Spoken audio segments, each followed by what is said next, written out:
మా ప్రభుత్వం గతంలో అమలు చేస్తూ ఉన్న పథకాలు ఏమైనా కొనసాగుతూ ఉన్నాయా?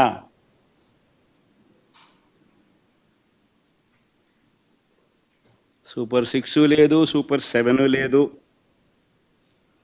మా ప్రభుత్వం గతంలో అమలు చేస్తూ ఉన్న పథకాలు పిల్లల చదువులకు అవసరమైన పిల్లల చదువులను ప్రోత్సహిస్తూ, ఆ తల్లులను ప్రోత్సహిస్తూ, ఆ పిల్లల చదువుల కోసం, ఆ తల్లుల కోసం ఇస్తా ఉన్న అమ్మఒడి, పాయే,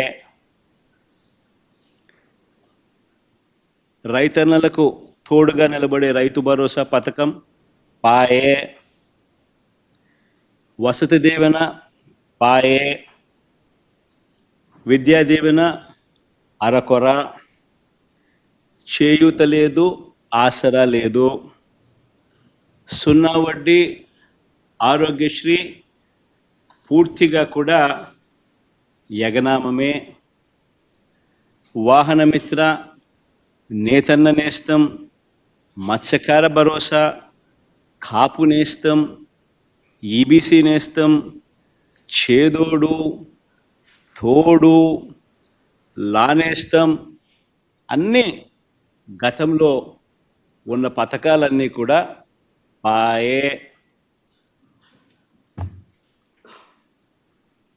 పిల్లలకు ట్యాబులు ఇచ్చే కార్యక్రమం కూడా పాయే. మరి నేను అడుగుతా ఉన్నా, 1,45,000 కోట్ల రూపాయల అప్పులు చేసినవి, చేయబోతున్నవి ఎవరి జేబీలోకి పోతా ఉన్నాయి?